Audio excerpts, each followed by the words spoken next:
Hello everybody and welcome to That's Football for England against Hungary. I hope you're all doing very well this Tuesday evening, this autumnal Tuesday evening.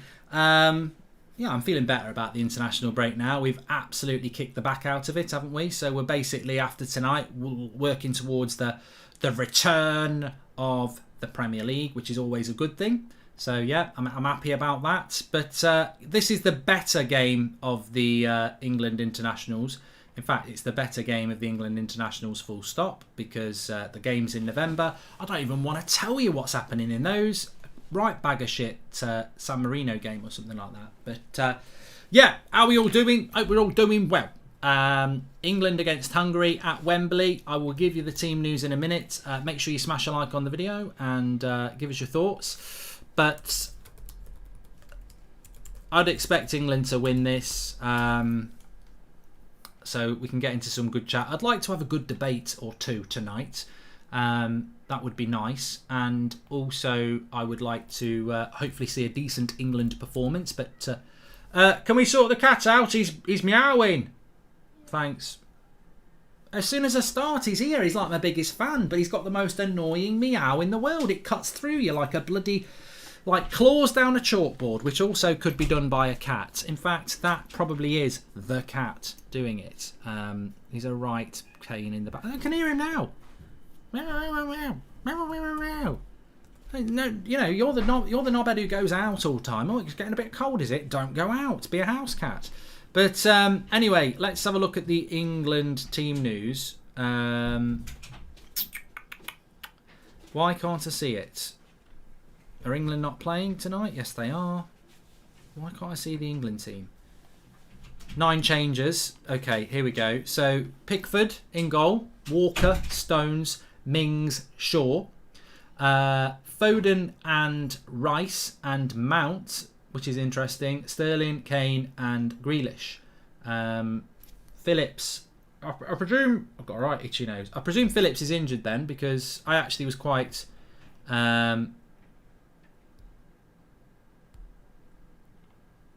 he could have played Henderson in there, I suppose. So look, I'll applaud that. He's gone with a different midfield profile against Hungary, and I think that's a good thing, really. In relation to the group, we're looking very, very comfortable. You know, it would be a real shock if we didn't finish top of the group. Having said that, Albania are only 4 points behind us. So if they were to get a result tonight against Poland, and then we didn't beat Hungary, it could make it quite interesting in relation to top of the group. Albania have had a really good group, actually. So I'll give them the credit where it's due, and I'll give Southgate a bit of credit as well for not going with 2 holding midfielders and actually playing a midfield 3 of Mount, Rice and Foden. It's a little bit more attacking from Southgate, which I wish we'd seen in the Euros themselves. So I think England will win this game, and I'm going to say we'll win it. Well, Hungary aren't going to win it 5-0. That's a resolution from the last game. But I'll say England are going to win this 3-0. I'm going to go on the positive. I'm going to go 3-0 to Hungary. No, England. But they have got that lad, number 10. He's quite good. I can never pronounce his name. I'm just going to call him number 10. But he's not a bad player. He's been linked to quite a few Premier League clubs in the last 18 months. So let's see how they get on. Their goalkeeper, of course, plays for Leipzig. We know him. And they did do quite well in the Euros, Hungary. They were very disappointing with their racism in the first game in Hungary.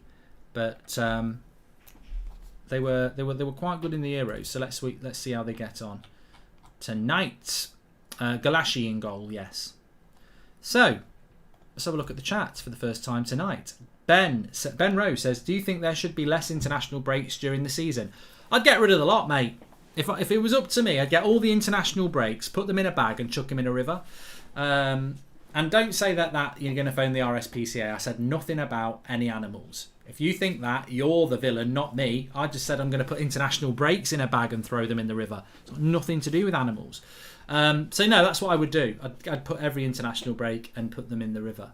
There are too many. I've hated it for years. Even before I did the United Stand, I hated it. I hate the fact that you start the season on a high and then 4 games international break. And the first one, you sort of like, you put up with it. But by the second one, you're like, oh my God. And then the November one, that's even worse. I mean, 3 international breaks at the start of a season. They'll never do anything about it because it's all about this. But it's a joke, an absolute joke. So that was from Ben. Thank you very much for the super chat there, Ben.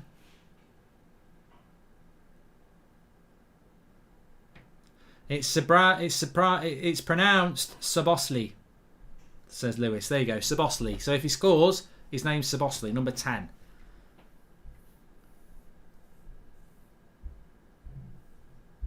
Do you think Germany will be ready for Qatar?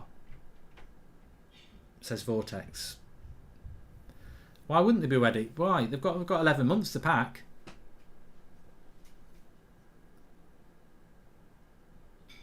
Who do you think is better out of Rashford and Grealish? Very different players. Anyway, the game's kicked off here. Hopefully we'll see a good one.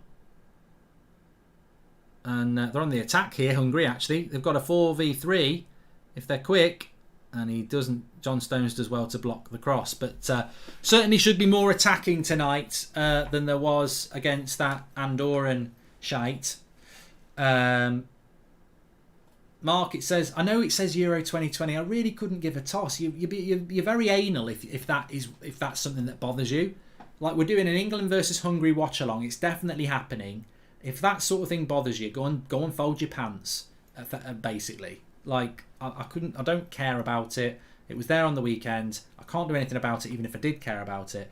But I don't fold my pants. So if you do that. Go and sort your sock drawer out as well.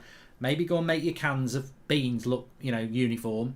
Iron a line in your trousers, and go and trim your bush or something like that.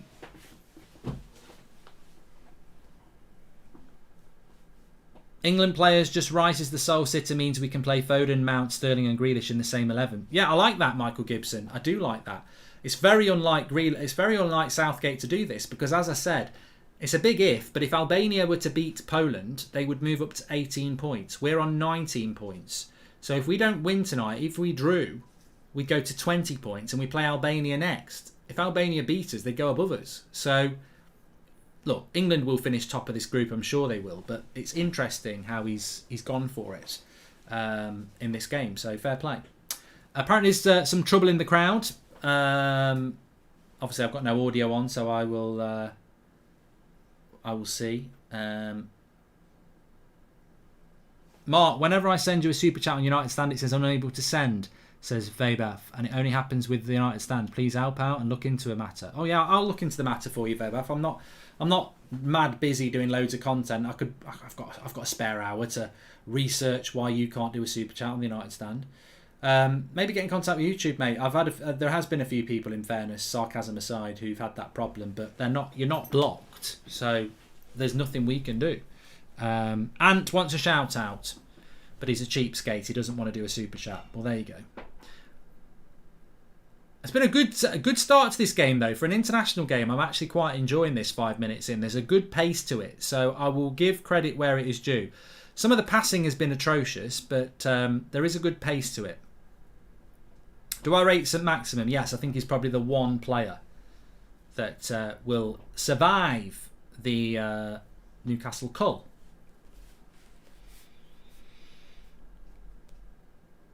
Only the strongest will survive. These days you've got to kill yourself just to stay alive. I'm sure that was the lyrics. Let me just check. It was Hurricane 1. Hurricane 1. Strongest. Only the strongest will survive. Let's get the lyrics.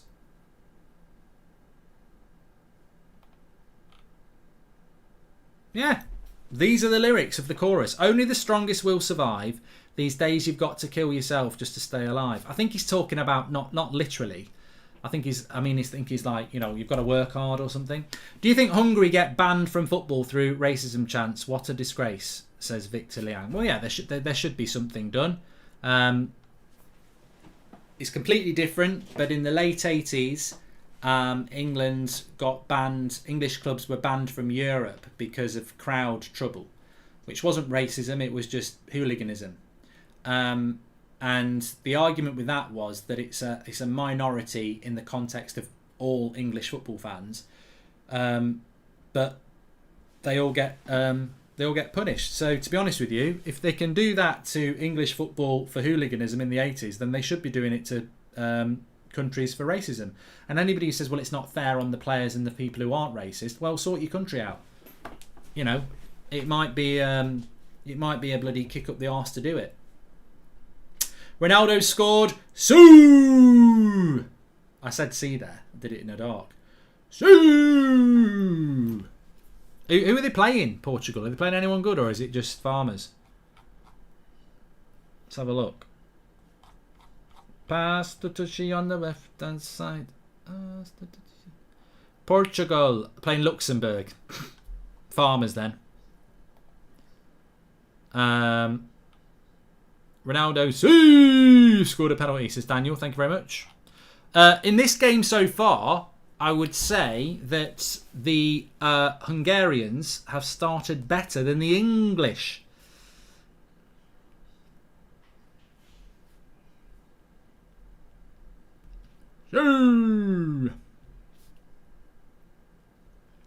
Is that controversial? No, I'm right. Get some good topics in the chat. Hey, I'll tell you what. There is no spoiler to this. If you've got Netflix, I'm going to give you a really good time. I am going to tell you a good series that came out. It's been out before, but it's out again. It's some new episodes. It's called The Movies That Made Us. And basically, they go and sort of do a documentary on classic films. Well, they've got Nightmare on Elm Street, Halloween, and they've done Aliens and a few others. So give it a watch. Give it a watch. Wind your belly. Wiggle your belly. I do the boom shakalak. Boom shakalak. Wind your belly. Wibble your belly. Not bothered about what people think about my FIFA career mode, because the reality is, after a tough start to the season, Luke Shaw on the left-hand side. It's a good cross. Oh, it's a worldy cross by Luke Shaw. That needed a tap in. Harry Kane probably missed on purpose because he didn't get a move to Man City. I'm not going to score. I'm not scoring. I'm having a big Mardy pants. I can't score. He should have scored. I'm going to miss on purpose. Timo Kane. I don't think it was quite a Timo Kane, but what a cross by Luke Shaw. Defender did well, actually. Should have been a corner. Mama just killed a man, so Stuart Bates put a gun against his head. Pulled the trigger, now he's dead. Too late, everybody. I've skipped a verse. And now I'm going to go and call up a hearse. Do-do-do-do. Mama. Ooh. I've got to be honest. Surely a mother would stop him after that line. The fact that he goes on for another 7 minutes in one of the longest pop songs ever, I've got to say it's bad parenting. Because if you tell your mum you've killed a man, she shouldn't let you sing about it for the next 6 minutes. Bad parenting. I blame the parents. It's a cracking song, though. You think in a way, I'm glad the mother didn't stop him, because it's a very, very good song. Might have, ruined the flow. You think Germany can win another trophy with Flick? Says Vortex. I think you're very German-centric, Vortex. Yeah, I've noticed that. You like German things, don't you? Hungary playing out from the back here, and they give up a throw. Freddie Mercury was fantastic. It's not a football topic though, is it? Please make sure you subscribe to this channel, by the way. I'll tell you what the watch-alongs were doing over the weekend in a moment. I don't even know myself. It's just nice to have international football back. Luke Shaw did a little back heel there. England starting to grow into the game, actually. A bit of a Hungarian first 10 minutes, really. Shoo! Shoo! I've just done a tweet that not many people will get. It's definitely, if you know, you know.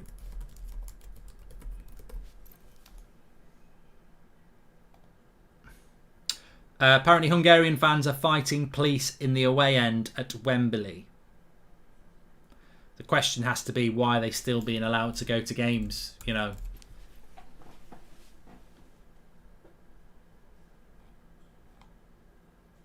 England's pressing's been a lot better, yeah. Thoughts on Squid Game? I've not watched it yet. I haven't watched it yet, but I'll give it a watch at some point. But I'm definitely going to watch The Movies That Made Us Tonight. It's brand new out. There's some good stuff coming out. Has anyone watched that series on Netflix called You? Wouldn't normally be my cup of tea, but I do quite like it.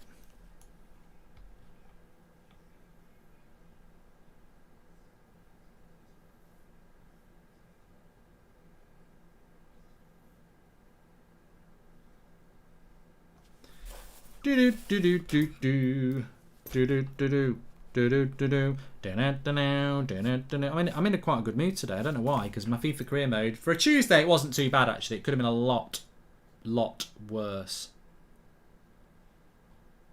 It could have been.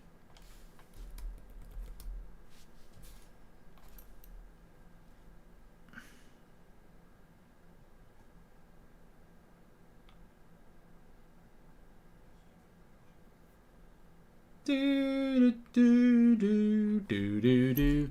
And when you rise in the morning sun, I feel you touch my hand in the pouring rain. And the moment... Oh, I'll stop. Don't worry. Hungary on the attack here. They're looking hungry. Got to get it out of the way. Good cross. England's defence was a bit all over the shop there. But it's gone for a goal kick.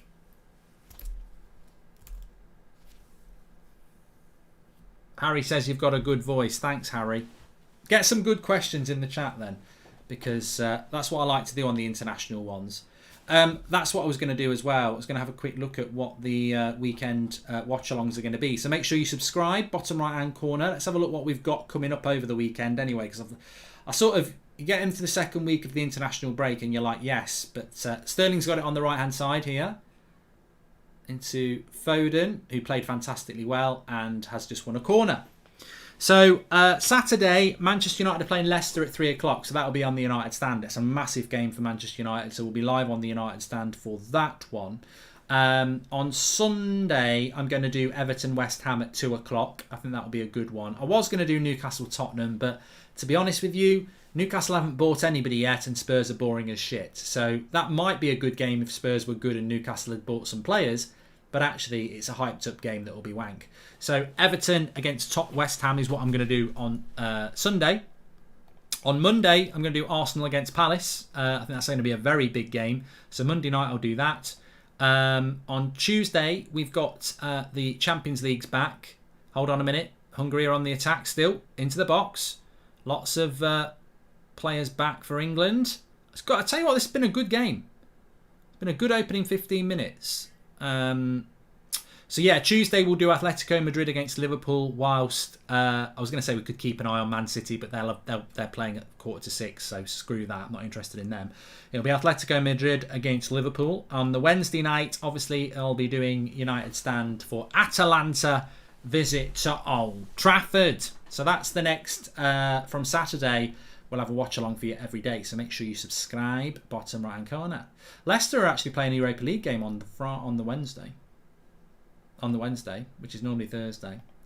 Interesting. Arsenal are playing on Friday night against Villa as well, so I might do that as a watch along. So interesting. Interesting.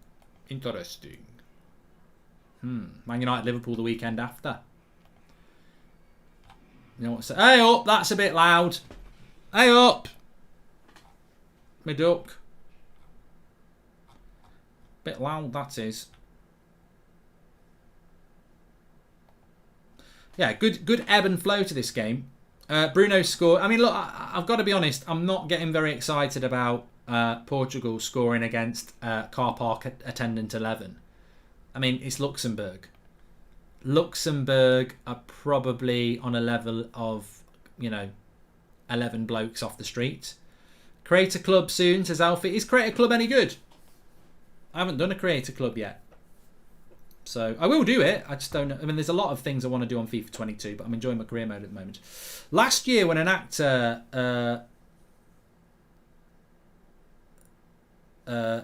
committed suicide, I heard your speech on suicide while you were playing FIFA, and it was amazing. Your streams help me when I am low. Love you, says Ian. Oh, that's a lovely message. Thanks, mate. I've got no idea what I said, but hopefully, I mean, I talk a lot, and it's not always good stuff, but hopefully that sounded like it helped. So yeah. Actually, talking about help, we are in an international break. Let's just watch what happens here. Luke Shaw's got it on the left. Needs a bit of support here. It's funny with Luke Shaw because for England he's not been for United he's not been playing that well, but every time I've seen him for England, even post, on both international breaks so far, he's looked really good. But for United, he's not been as good. I don't know what's going on with Luke, but I don't know whether he's happier with England. You see him with England, and he just looks really happy with Declan Rice and Mason Mount. Maybe he's happier with England. I don't know. I mean, that's a very speculative thing to say, but he's certainly playing better. But yeah, what I was going to say is very important actually. I haven't got my diary with me. Wish I did. So, I have. So, Saturday.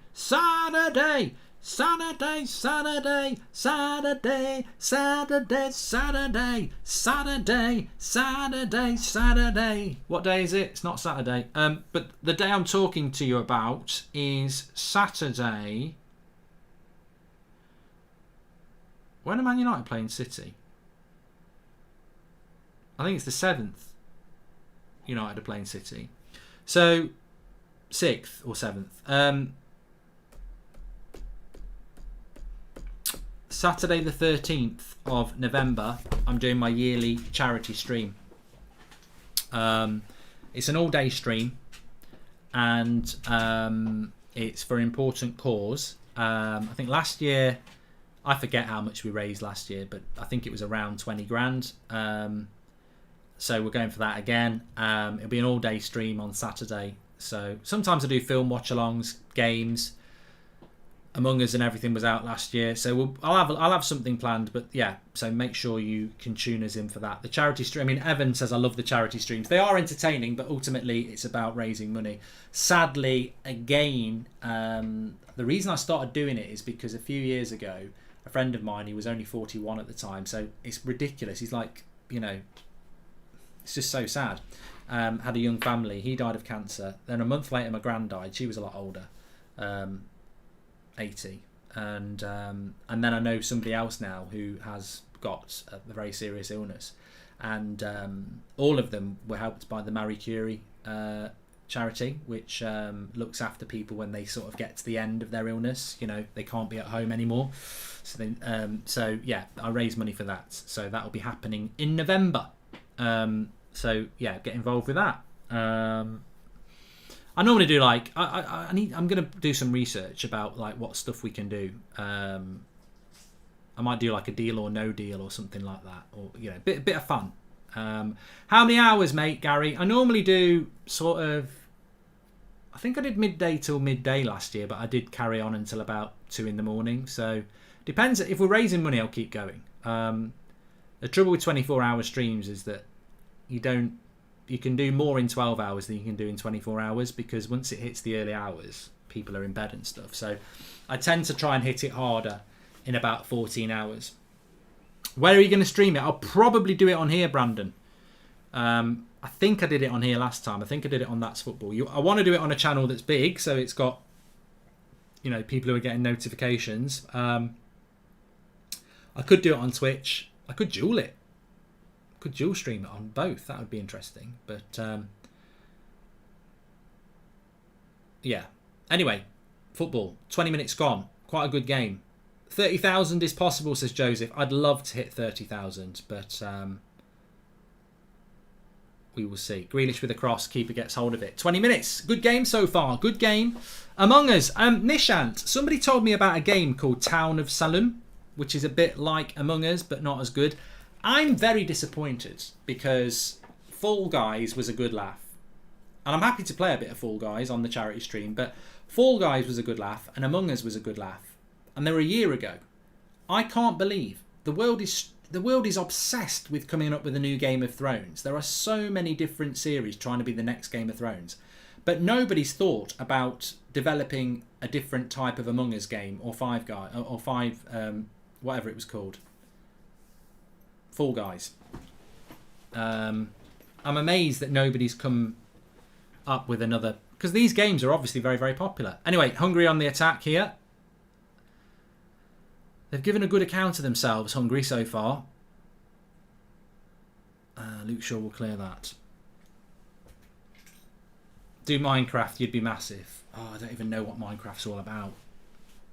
Why doesn't Greenwood get selected for England? Oh, Luke Shaw's just picked up a yellow card here. Harry Kane storming over like I'm an angry man. You know what? You've got England's maddest man now. Why have you booked Luke Shaw? Let's have a look. I think he's given a penalty. Oh my God. I mean, it's a high foot, but he's got to go for it. Nah, never a penalty that. Never a penalty. Never a penalty for me. I think that's a bloody joke. What you saying? I'm outraged. I'm bloody outraged. I'm bloody fuming, and that's a fact. It's a bloody outrage. I'm telling you. It's never a penalty. That was acting. I'm not actually bothered, but I don't think it was a penalty. I think it's one of those, you can't argue with it when it's given, but to be honest with you, we see them not given all the time. There's so many high feet in the penalty box. It's one of those, if it happens, it happens, but I'll tell you what, in my day, that's not a penalty. You could have a bag of gravel in one hand and kick the head off someone in the other hand, which doesn't actually work. In my day, you could kick the shit out of someone in the box and you'd get applauded for it by the ref. It's a joke what you can't do these days. You could beat the crap out of them and have a piss on their face and it was still not even a yellow card or a foul. The game's gone soft. Anyway, here's the penalty. Makes it interesting if Hungary do score because they've actually played quite well. Here we go. He scored it. Bottom corner. 1-0 Hungary.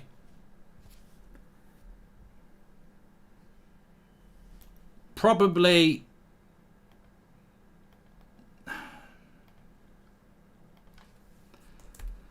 one of those. Makes it interesting. Good penalty, bottom corner. Luke Shaw gets a yellow card. I thought it was a little bit unlucky, but at the end of the day, it's a good penalty.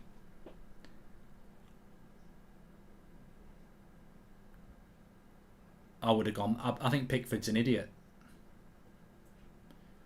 I think he was always going to go that way.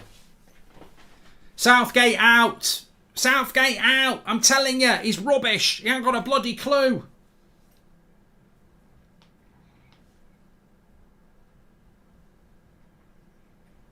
One 0 to Hungary. Makes the game interesting anyway, because England are generally quite boring to watch. So at least they've got to come out and attack a bit now.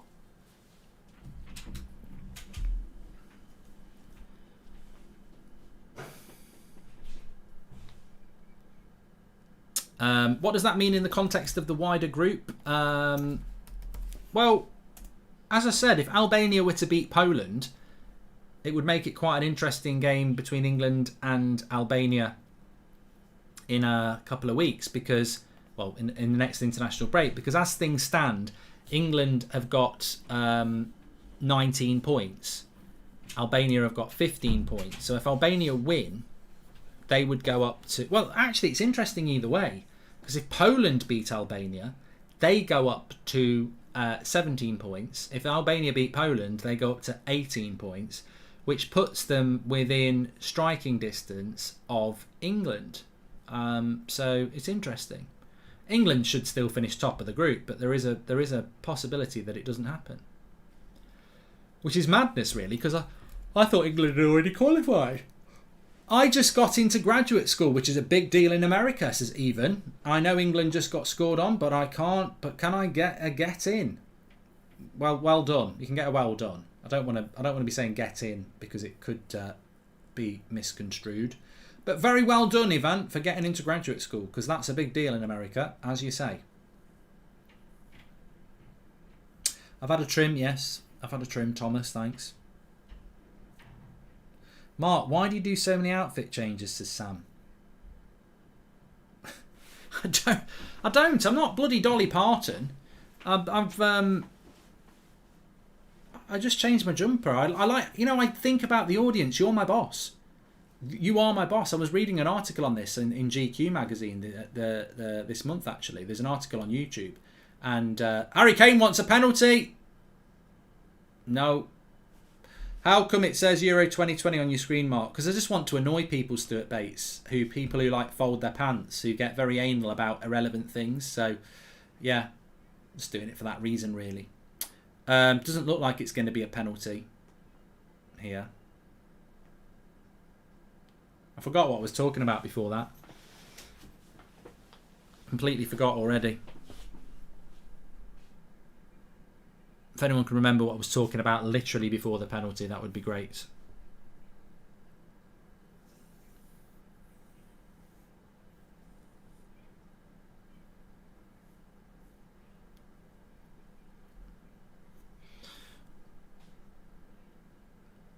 Oh yeah, you're my boss. So effectively, the audience is the boss of me. So I do think of things that will hopefully keep you interested, or vary it up. And if I've done 3 United Stand shows today, basically, because there's been 3 different things to talk about. So I'm like, well, I'm going to be in the same set for each show. If I wear the same jumper, it seems people could think, well, this is just like the last show. So I changed my jumper for 3 different shows, so I wear 3 different jumpers, but I've got the same pants on, I've got the same jeans on I've had on all day. So I'm not ashamed of pants, because actually I'm not. It would be a bit of a Russian roulette. I'm not sure whether I'm wearing pants. Sometimes I go free.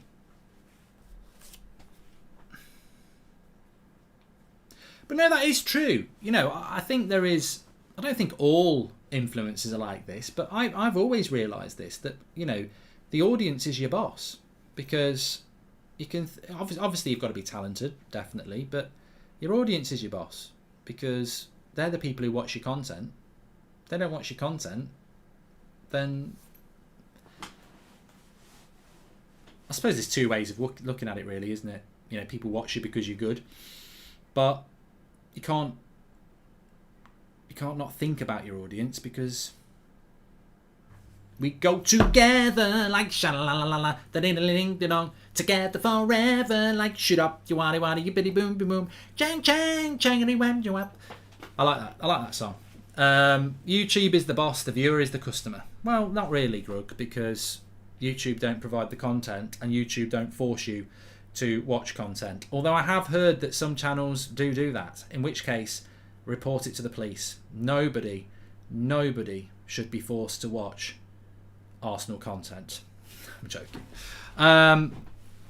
Jim White, breaking news on Slow Sports News. England losing 1-0 to Hungary.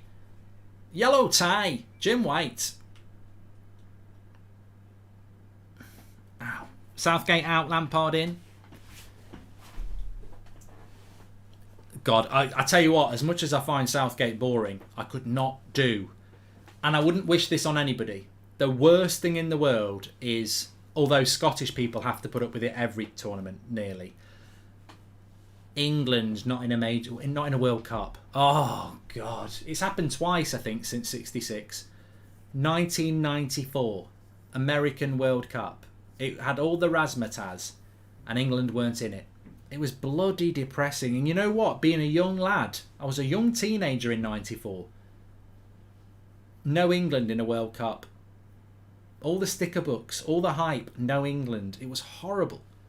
Absolutely horrible. So as much as I didn't like Hodgson or Capello or Southgate as an England coach, I would never I'd never ever say I'd rather we didn't qualify for the World Cup to get rid of him, because it's horrible if you're English and England aren't in the World Cup.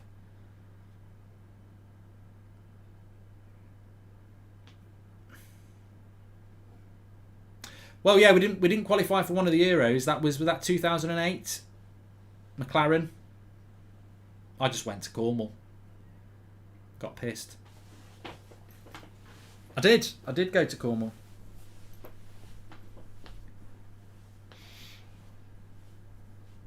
Is this a must-win game?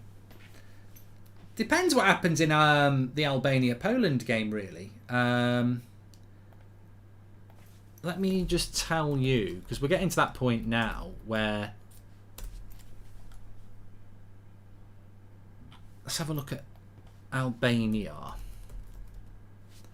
Albania! Albania! Albania! That's not a song. Copyright. So, Albania are 0-0 with England at the moment. With Poland at the moment. They play England and then they play Andorra.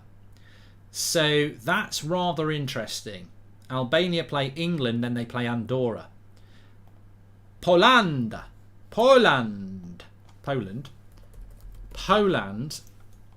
play Albania, Andorra, and then Hungary. So what I'm trying to say here is that if Albania beat Poland, they're 1 point behind England. That's if England lose. If England draw, they're 2 points behind England. If they then beat England, they'd go above them. And then they've got Andorra, which you'd expect them to win. So, I mean, that's a big ask for Albania, but it could happen. However, if Poland beat Albania and go to 17 points, and then Albania were to beat England, or not lose to England, then Poland could leapfrog them as well. So, it has become a bit of a group for England that they could be in a bit of bother. Liverpool fan here, what trophy do you think we can win? Altiab, I don't think you can win the Premier League and the Champions League. I think that's very difficult. But I think you could win either of them. Free kick to England here. If that makes sense. Haha, England losing. Yes, sir, I can boogie. Says Scooby-Doo. Scooby-Doo. And Shaf says, look, I'd rather England lose to Hungary if United beat Leicester. So I ain't fussed.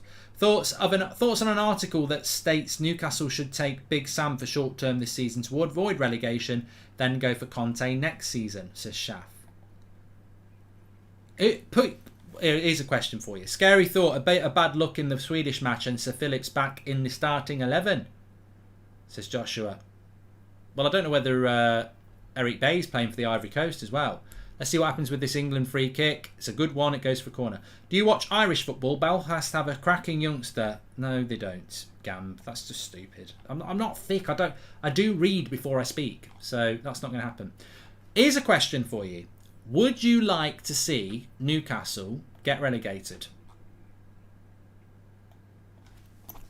Or are you comfortable with the fact that it's going to be a very interesting experiment to see how long it takes for them to become a top 4 club? Oh, corner, headed away. Stone's got his head on it. Ivory Coast played yesterday, so they're all done. They're not playing till November now. Oh, yes, sir. Thoughts on Paulinho, CDM for United? I've not seen enough of him, Manton.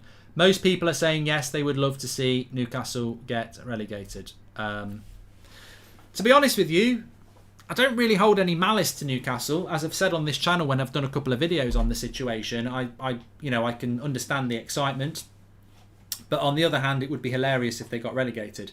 They won't get relegated, I don't think. But to be honest, they could lose a lot of points between now and January. I mean, once they hit January, they'll be able to spend 200 million if they want to. So they should be fine to stay up. I think that they will get rid of Steve Bruce very, very soon, probably after the next loss. I don't know who Newcastle are playing at the weekend, but if they haven't got rid of him already, they'll definitely be looking to get rid of him after the next loss. which, to be honest with you, is probably going to happen on... Well, it could happen on Sunday against Spurs. How are they doing in the league, Newcastle? Grealish fouled again. Oh, the second from bottom. 3 points from 7 games. But it's very congested down there. I wouldn't be worried too much. One win and, a couple of wins and you're up to sort of mid-table, aren't you? So I don't think Newcastle will be too worried at the moment. Northern Ireland are 1-0 up. Jenks, hi Mark. Kenya Boogie, he's been a member for 5 months. Goal for England, 1-1. It's John Stones who makes it 1-1 from the cross. And England are back in it. Don't write the English off. Especially not in autumnal qualifiers. If the World Cup was played in autumn, we'd probably have a chance. We're a decent team in these situations. And John Stones is there.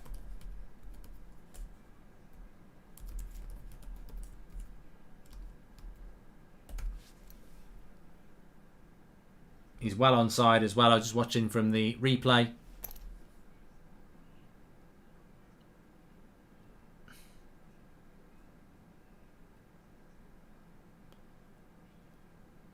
I mean, I don't know whether you've just seen that on the Sky Sports Twitter, but Craig Gordon for Scotland has just made 2 fantastic saves to keep Scotland in the game against the Faroe Islands. I've done a video on Thuran's injury. Neil Lockwood says, Mark, do you think money can beat footballing brains? Also, ever thought of playing Need for Speed? USA loves you, Goldbridge, says Neil Lockwood. I'm looking for some games to play for my charity stream, so yeah, keep me in mind. Fancy a keeper keeping you in the game against the Faroe Islands. Dettol actually are an official sponsor of the English team because I did an integration with them for the Euros. England, sponsored by Dettol.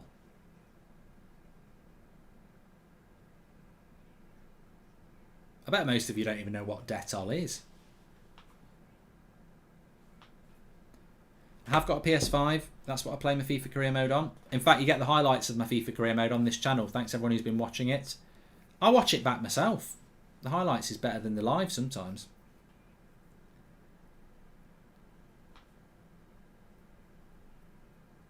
It's for cleaning your surfaces. You know, my dad, when I was growing up, he used to put a cap of Dettol in his bath. Which apparently you can do. Because he's still with us. That's probably why he's still playing football for Andorra at 41.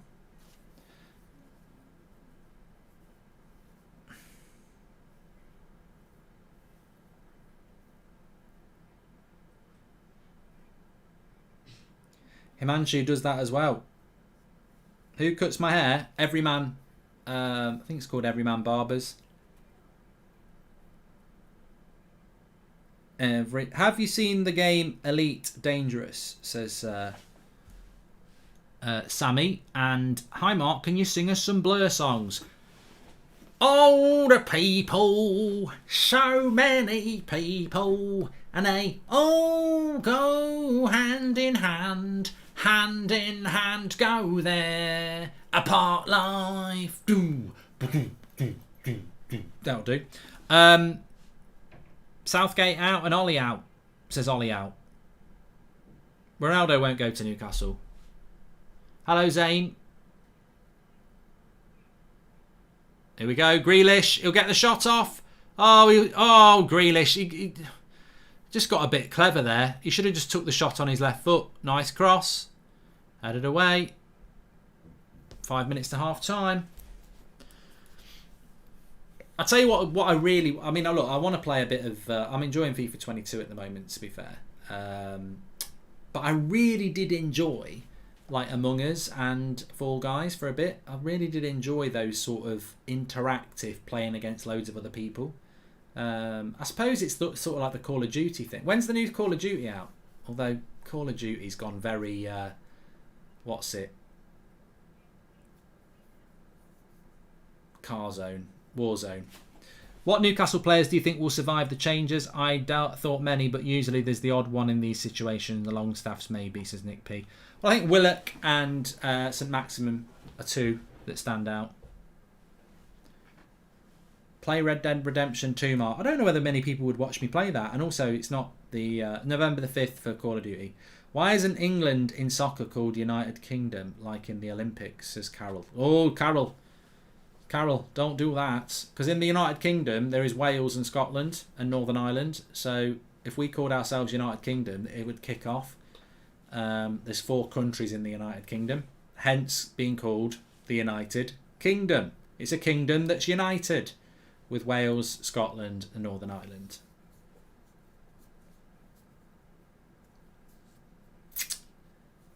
Play Red Dead 2. I'll give Red Dead 2 a go, actually, because the Grand Theft Auto playthrough was hilarious and I really enjoyed it. How can I become a member, or can I not do that, says Jensen? There should be a join button. A join button.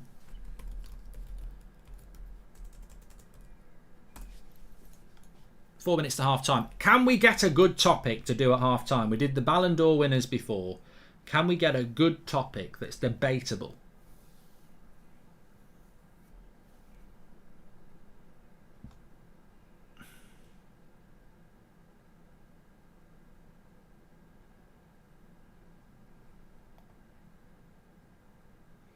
Girls on film. Girls on film.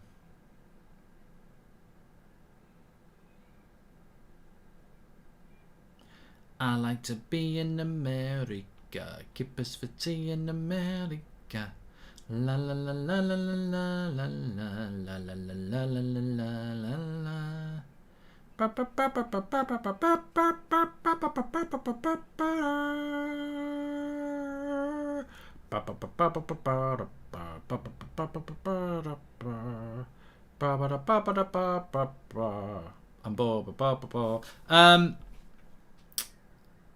Let's talk about soccer, says Sebastian. Dettel Baths are undefeated, says Stuart Bates. I can't believe this is quite a common thing. Greatest Premier League striker. Greatest striker ever. If the England football team became part of a UK football team, which players would get in the starting 11? Any from any other nation, says Ollie Phillips. Well, Gareth Bale would have done at one point. I don't think there's a Scottish player that gets in. Maybe Andy Robertson at left back, actually, to be fair. Wales, nah. Northern Ireland, no. So Andy Robertson's probably the only one that would get in an England team. Although Arsenal fans would say Tierney ahead of Robertson. Hi Mark, can you give a shout out to my dog Dennis? It's been 2 years since he passed. Still miss him, but he's in a better place. Says kiss me close your eyes and miss me. It's been 2 years since he passed. Still miss him, but he's in a better place. Who did you pass him to? I mean, it might mean he's dead, but it might mean you passed him to a neighbour and he gets looked after better. But if he's dead, thoughts go out for Dennis. Best condiments for a fish finger sandwich. I don't need to debate this, Neil. The best condiments for a fish finger sandwich are bit of mayo, bit of ketchup. Banging, absolutely banging. Right. We need a hot topic for the half time. Play The Last of Us, Mark, says Tariq.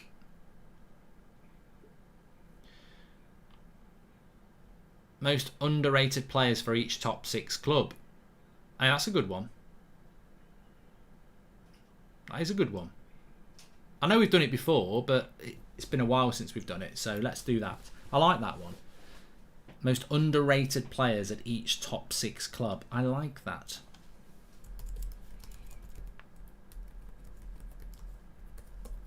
I'm just putting the tweet out. I'm not Googling it because it's got to be personal.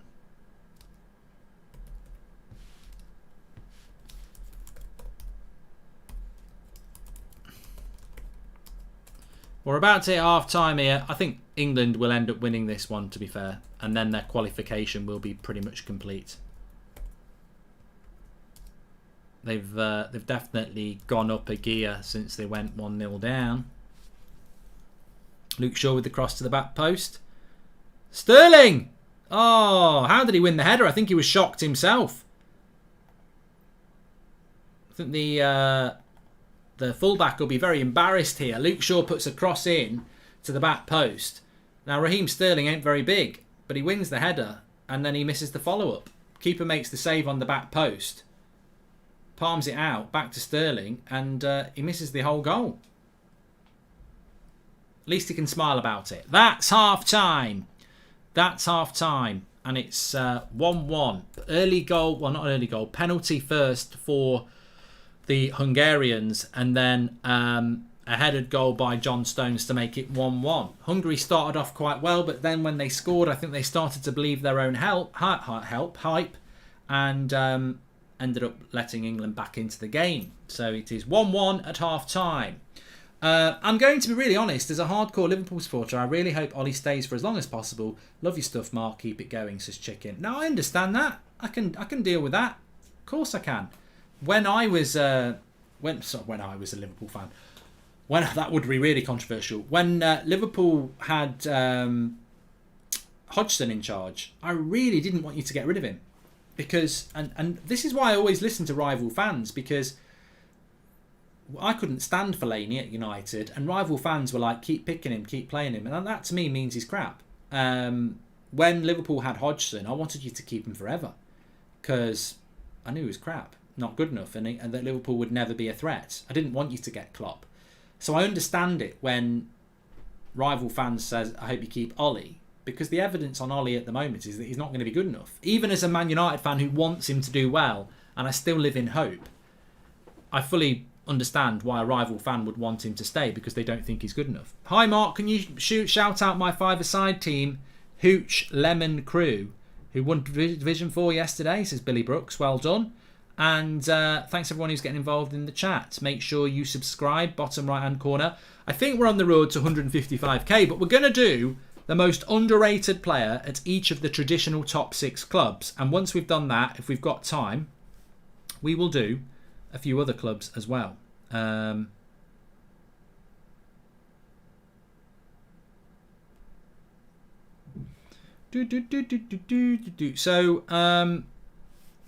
let's start off with the champions then, Manchester City. Who would you say is the most underrated player at Manchester City? I think the chat's going to be full of Ferran Torres, who I honestly do not necessarily think is massively underrated. But a lot of people seem to always talk about Ferran Torres being underrated. I don't think Foden's underrated. I think everybody likes Foden. So I don't think he's underrated. We're only 70 subscribers away from 555,000, by the way. So please subscribe, bottom right-hand corner. Mahrez is a good shout from the Gunner guy. Jesus, I don't rate anyway, Elliot, so it wouldn't be him for him. A few people saying Rodri as well. I think Fernandinho was always underrated, so I would agree with you on Rodri. Cancelo is another one as well. Underrated. Somebody just said Mendy. He's incarcerated. He's not underrated. And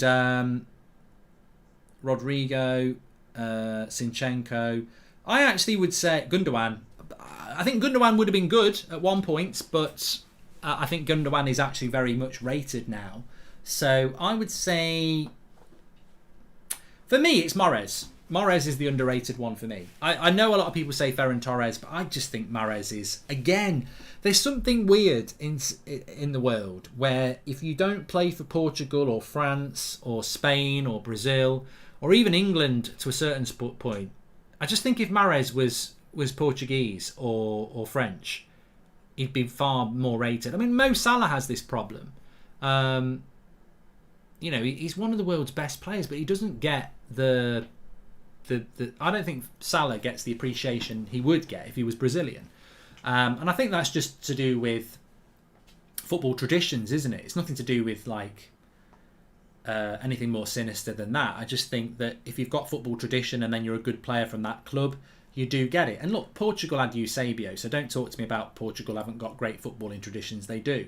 Eusebio is one of the best players that played the game, and he played in the 60s. So I just think that for me it's Mahrez who's underrated. Let's do Chelsea second then. So most underrated player. I've said Mahrez for Man City. Obviously, there is no right answer with this. It's just a discussion, which I enjoy. So thanks everyone who's watching. Make sure you smash a like. It's half time at the moment. It's 1-1. Chelsea underrated.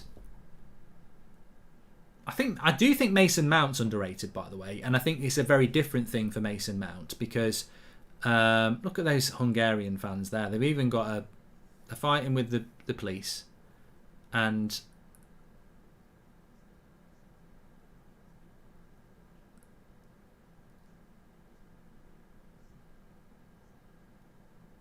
look at that. Just watching this here, they're getting really pushed back by the Hungarians. Look at them throwing the punches. Bloody hell. I'll tell you what I'd do. The police have been pushed back by the Hungarian fans there. Get some more bloody police in. We're not having that in our own bloody country. You can't have the police getting kicked shitless by Hungarians, or French. Not saying the French are there. I'm not blaming the French. What I'm saying is, this is the English National Stadium. You can't be being knocked back into the bloody... You know the bit you walk out into the stadium where you come up the steps? The Hungarians have forced the police back. Bloody joke. Get some more police. Get them sorted. I'm not having any of that. They're there with bloody banners being racist and the police are getting kicked out of their own bloody ground. Come on, sort yourselves out. Anyway, Kovacic is a player at Chelsea I've always really liked, and I think he's a bit underrated. Rudiger is another good shout. Mason Mount's a good shout as well. I'm open to suggestions on this. Reece James I think is underrated as well. I think he's a very good player. But I think if I had to narrow it down to two, if you'd have asked me a year ago, I would have said Kovacic. But I think in the year since, for me, it would probably be Rudiger. I think he's massively underrated. I think he's getting the sort of credit he deserves now. Aspilicueta's a good one. Christensen's a good one. But I think Rudiger, for me, is one of the best centre-backs in the world at the moment. So is he not criminally underrated? Probably a little bit. But Lukaku is as useful as a bag of rocks, says Billy Shaw. Okay.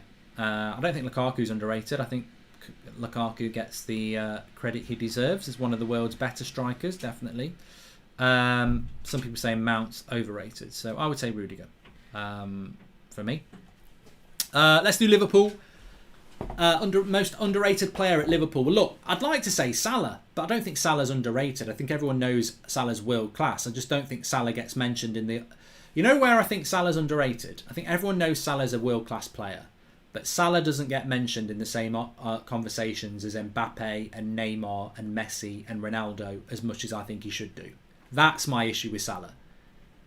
I don't think he's underrated by any means, but how often do you hear Salah mentioned in the same sentence as Neymar or an Mbappe? And you don't. So for me, I think he doesn't get the credit he deserves. He's not underrated. In a Liverpool team, who do I think's underrated?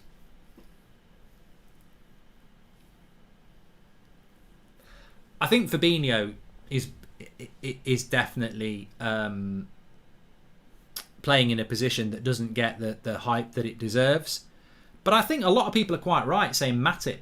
Matip's getting a lot of the votes. And I think Matip really was as big a loss as Van Dijk last season. Not because he's better than Van Dijk, but because he's a very, very good centre-back. And no, they've bought Konate, and I think Konate will be one for the future. But it doesn't surprise me that Konate can't get a game. And obviously they've got Joe Gomez as well. In some ways, they've got two very good young centre-backs in Gomez and Konate, but Matip keeps them out. So I think Matip is probably a good shout there as well. Manchester United, well, this is my club, so I'll have to go to the chats.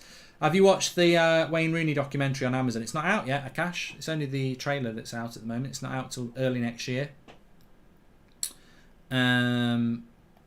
Manchester United's most underrated player.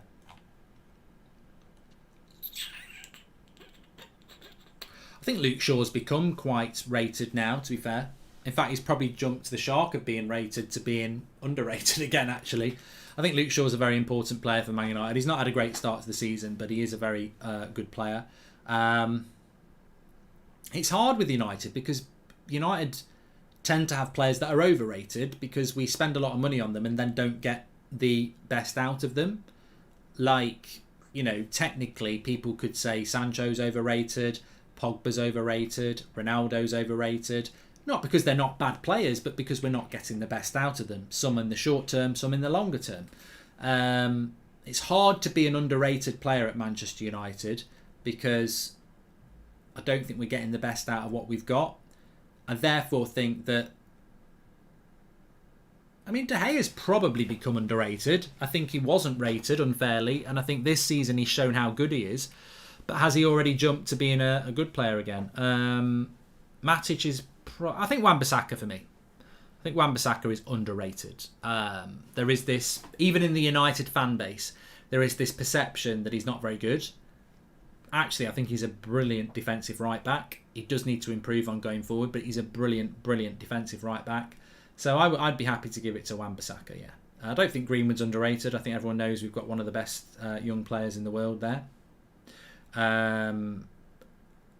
But yeah, I'd go Wan-Bissaka. So that's that. So let's do Arsenal next. Yeah, let's have a laugh.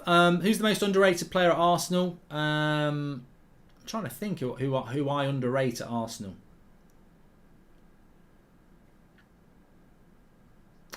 Silence. It's such a hard conversation, isn't it? The thing with Arsenal is they haven't got many good players, and the players that are good I do rate. So Saka's a good player, Smith Rowe's a good player. I think Odegaard's a good player as well. Obviously Aubameyang, if he's played through the middle, I think he's still a very good striker. Ramsdale's barely played. I find it hard to give you an underrated player at Arsenal, because Partey's a good player. I don't think he's underrated. Ramsdale's only just gone there. I find it hard to do one for Arsenal, not because I'm taking the piss. There are players at Arsenal that I actually do rate, but I don't know whether there's any players I underrate at Arsenal. Kieran Tierney's overrated in my opinion. I think he's a good left back, but I don't think he's as good as Arsenal fans make out. And then the lad they've got at right back looks good. Their keeper looks good, Ramsdale. Ben White could be a really good player for them, but they've not really been there long enough. I tell you who I'm going to go with. I think Gabriel, the centre-back, because whilst he's not set the world on fire, I think they're a better team with him in it. And I think he's had to put up with quite a lot. Crap partners, crap performances. He's done a lot of defending in his first year at Arsenal. And I think this season with Ben White and some stability in the goalkeeping and the back four, he could become a really good centre-back at Arsenal. I don't think he's been a flop. So I think I'm going to make a prediction there that he might not be a bad player, so he's a bit underrated. Spurs then. Underrated at Spurs. I'll tell you what, there's one name that comes out to me straight away. Lucas Moura. I think he's been an unlucky player at Spurs because I've seen Lucas Moura play and be the best player on the pitch. And he spends a lot of time on the bench, and he spent a lot of the time on the bench under Mourinho. And I don't know whether that's just because they don't want to play Kane, Moura and Son because it's too attacking. So you're always going to pick Kane and Son. But I actually think Lucas Moura is a really good player. I don't think Son's underrated. A lot of people are saying Son. I do not think Son is underrated. I think people in the know, probably most of you lot, and certainly myself, I don't underrate Son. I think Son's one of Spurs' best two players. Do I think Son's on the same level as a Salah or a Mane or a Foden or a De Bruyne or a Bruno? No, he's not consistent enough. But would I like to see Son playing for Liverpool? I think he'd be perfect. I think Son for Liverpool, you'd really find out how good he is. I think he's got another gear to go up, which he can't go up at Spurs. But I think Lucas Moura for me, for Spurs. We're not quite at the start of the second half yet, so let's do another club. Who's underrated at... Well, give me a club. I'll go with the first one.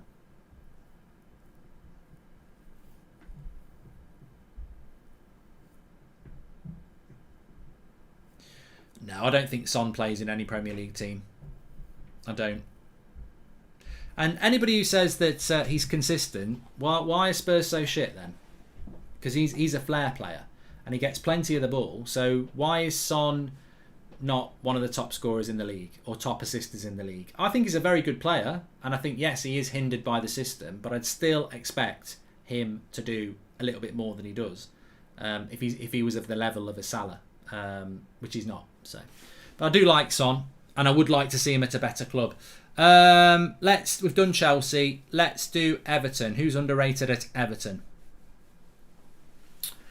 Alan is underrated. Digne is underrated. Yerry Mina is underrated.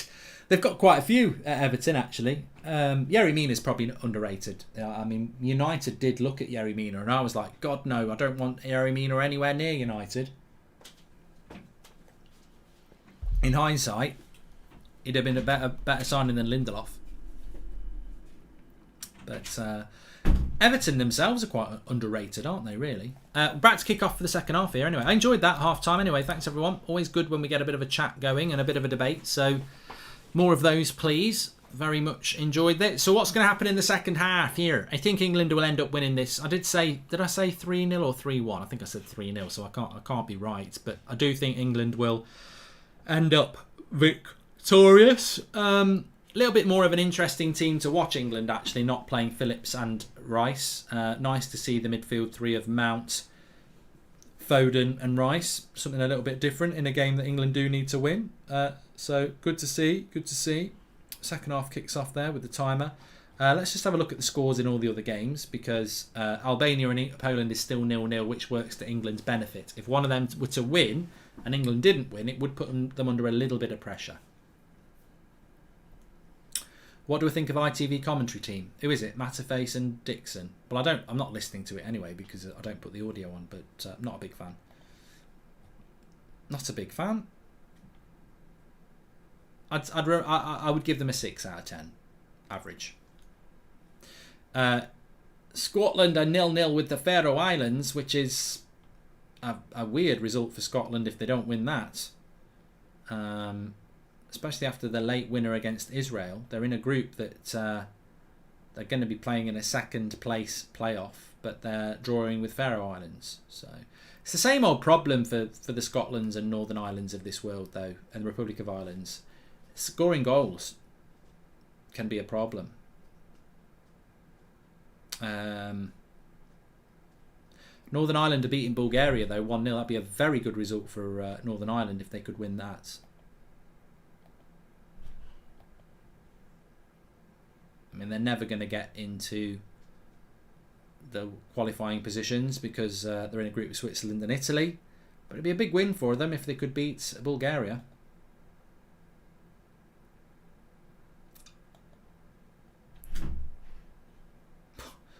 Portugal is looking alright, of course. Kazakhstan and Finland. Portugal 3-0. 1-1. Kosovo.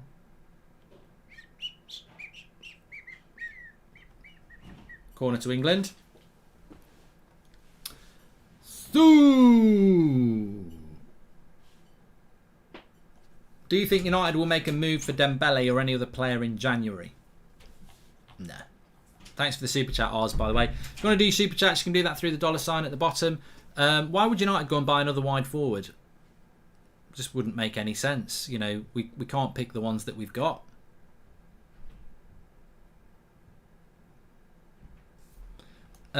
Interesting point here. Pogboom says Berbatov lost the election for president today because our country is corrupted. I mean, that's really surprising. I didn't know that because he was doing an interview yesterday saying he expected to win. So that's very well. For one, it must be very disappointing, and for two, it's a bit embarrassing when he thinks he's going to win and then he doesn't.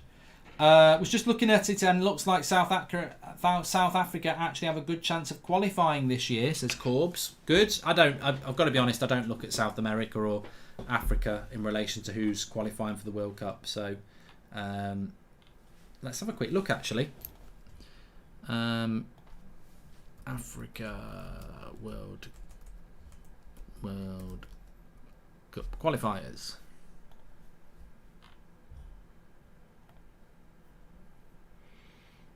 Well, I don't know how it works because they've got loads of groups for a start.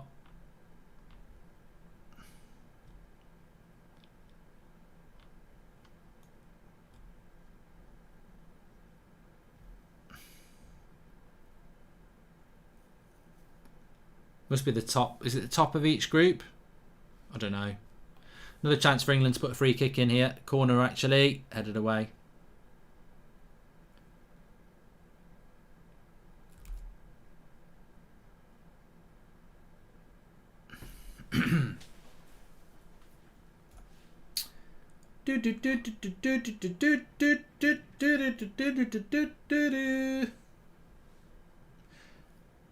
Were you holding a water gun?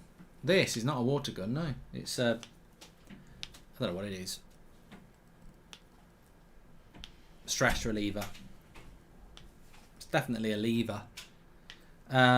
Winners of the groups go to a final playoff, and the winners of those qualify, says Corbs. That's quite harsh then. So you've got to win the group and then you go to a playoff. And if you look at the groups, you know, some of them are quite difficult because Ivory Coast are in the same group as Cameroon, and Egypt are in the same group as Libya, and South Africa are in the same group as Ghana.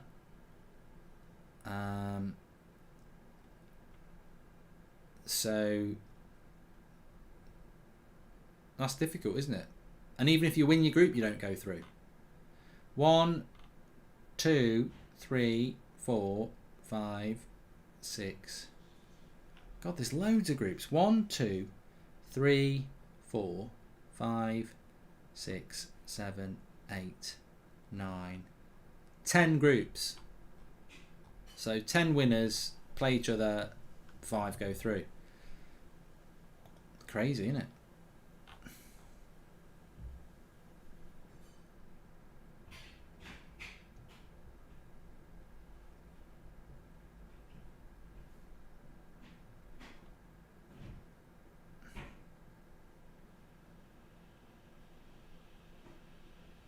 Second place can't... No, we're talking about African nations. Bloody hell, you can't get second place and go to a qualifier. There's not 20 bloody African teams coming through, is there? There's 10 groups. The top 10 of each group play each other in a qualifier. So 5 come into the World Cup.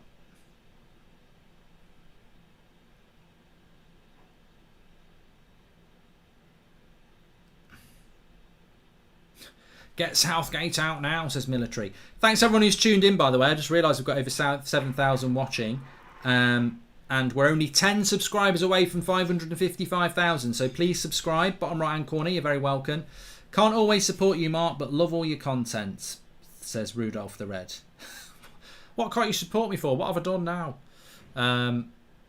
Cross comes in. Oh, corner for Hungary. Hungary with the corner there. We've got a corner there to Hungary.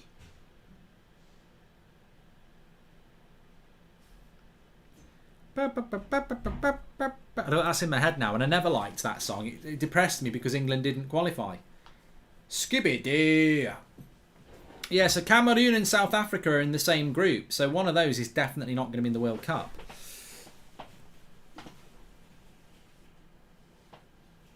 Essentially, Eric, if you told me what you said, I'll read it out.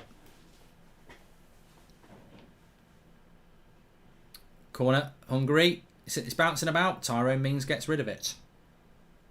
They've got a chance to put a cross in here again. Nice turn. It's a good cross.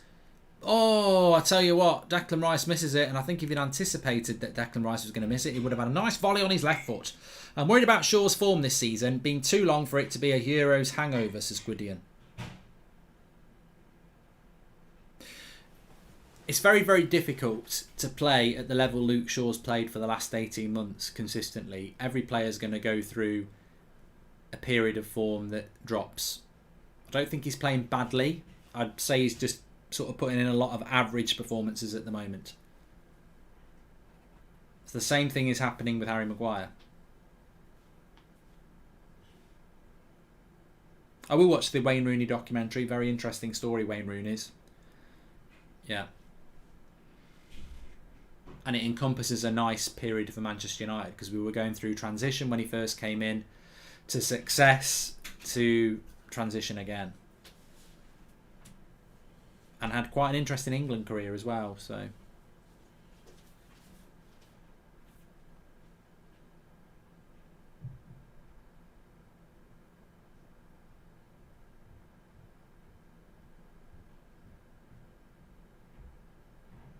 Yeah, it's not FIFA career mode, is it?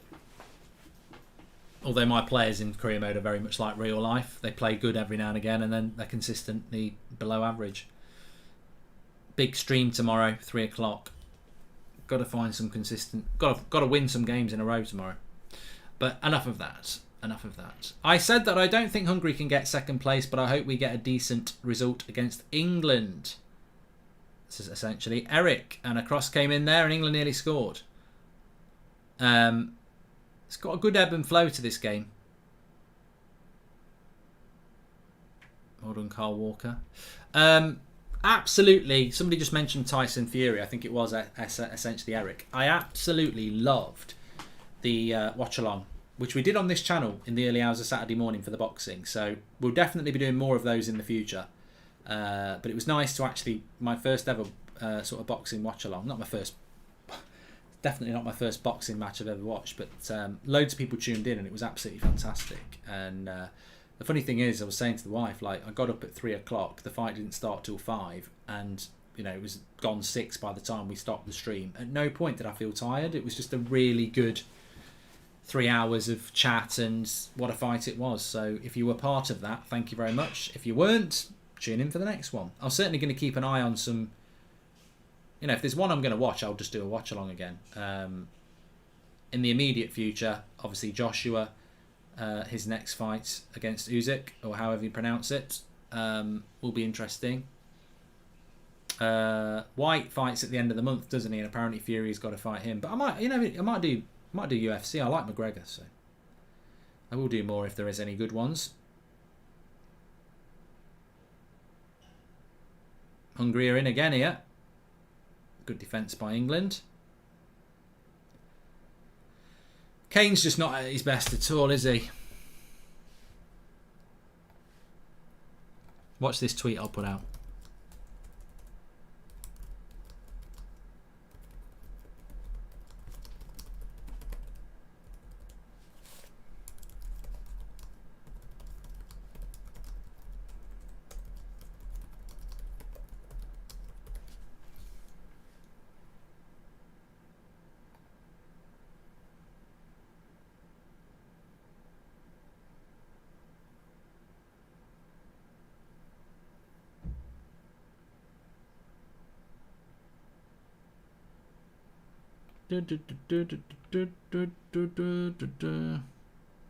Apparently the trouble in the crowd started because the police went to arrest somebody for being a racist, and then the whole lot turned against them.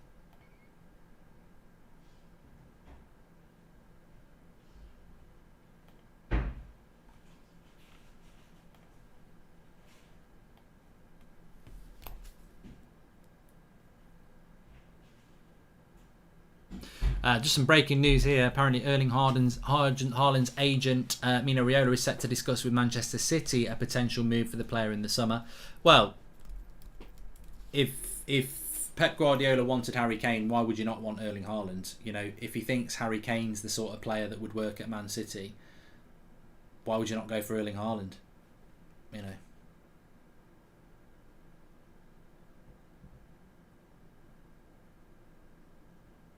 Goldbridge equals best chicken kebab recipe ever. Thanks very much, says Captain Morgan. Cooking with Goldbridge is going to be coming back sooner than you think. Can't wait to get back in the kitchen. Agreed, Mark. From 3 to 5 it seemed to go so fast, and all we were doing was chatting. I was tired before you started, then after a bit I forgot it was 3 a.m, says Thomas Bennett. It was good. I really enjoyed the... I do like those, actually, and they're on this channel, so yeah, make sure you subscribe. But the Super Bowl was brilliant as well. Seems a long time ago, but that was this year as well. Really enjoyed that. So I tell you what, actually I have been watching at the moment as well. It's on Amazon Prime. All or Nothing for the Toronto Maple Leafs. I'm really enjoying it because I like ice hockey. I just don't get to watch it. Harry Kane on the right hand side. He's quite wide right and he's offside anyway. He'll never sub off Kane.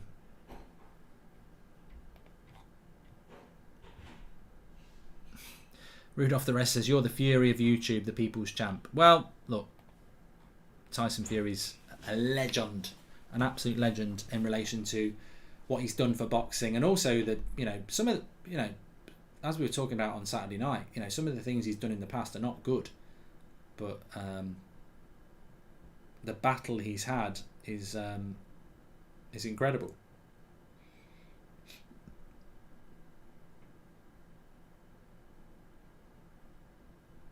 NHL is boring, says United. NBA is the most exciting sport. Well, look, as I said, The Last Dance is one of the best documentaries I've ever watched. I absolutely loved it, and it's a shame that could never be repeated, because they basically started with the gold star story of NBA history, didn't they? And they'll never be able to do a show that gets close to that.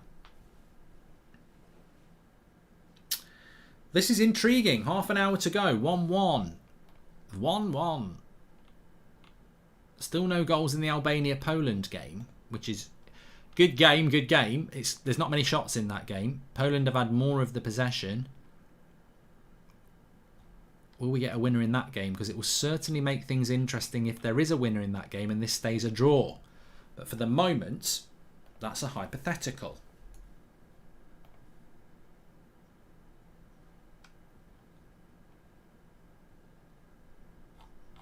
Well, of course, Arsenal are the all or nothing, aren't they, this season? Which...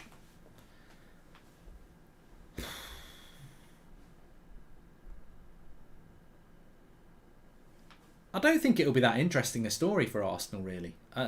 My prediction for Arsenal this season is, well, they've got no European football for a start, so that, gets rid of any European adventures.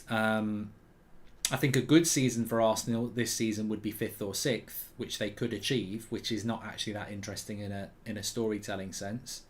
I'll be surprised if they won a cup as well.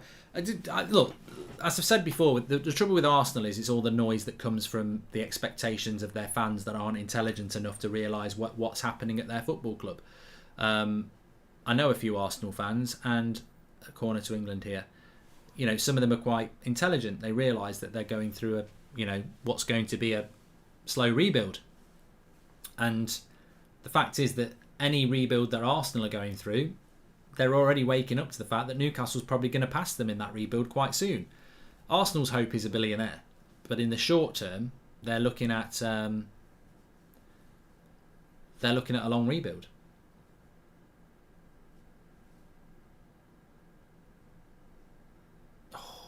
Just another wide header from John Stones there. He nearly got his second goal, but he didn't.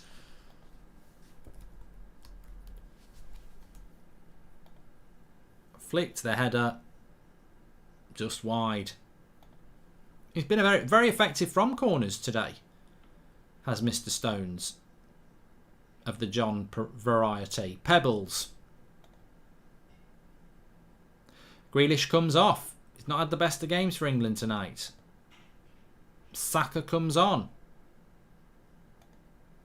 Surprised he hasn't gone with Sancho, really, but boo.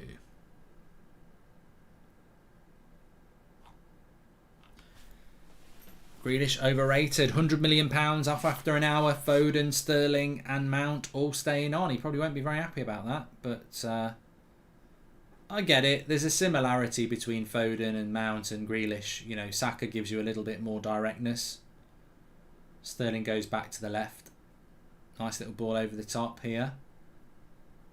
Little chip. Stones has got that. Hungary looking a little bit dangerous on the break.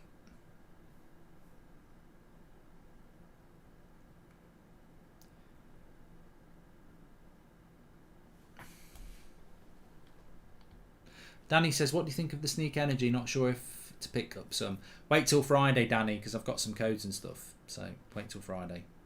Have you ever played any Pro Evo game? Thoughts? Marcus, I used to play Pro Evo probably 15 years ago. I think I had Pro Evo 2006. I bought it around then. It was my favourite. I loved it. The gameplay was fantastic. I tried to play it last year when they had the Euros license, and I bloody hated it. Absolutely hated it. But yeah, I used to play Pro Evo. I remember the first Pro Evo I played was, God, and this is how long these games have been around. The first Pro Evo game I played would have been about, I think it was like 98. Was it out in 98? Sometime around then I played it and I really enjoyed it.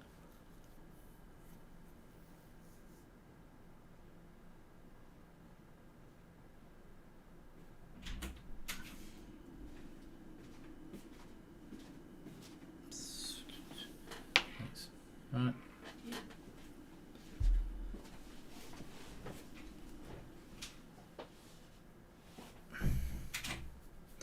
One of the best games I played was after the World Cup when England won it in 2003, and they brought a game out, rugby, and it was bloody brilliant.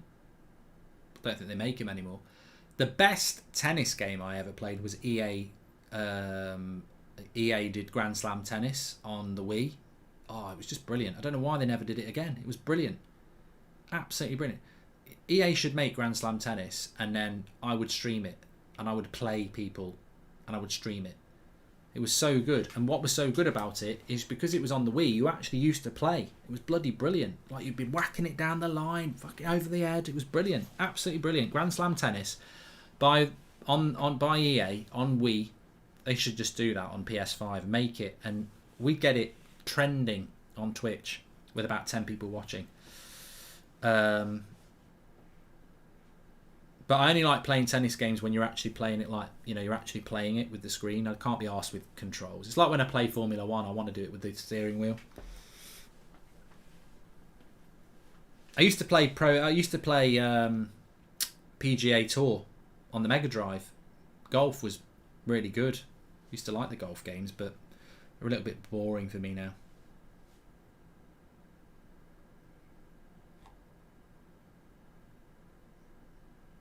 What's Forza Horizon? Is that the racing game?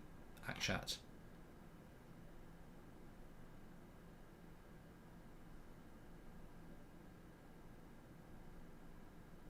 Ronaldo almost scored a bicycle kick against the Farmers.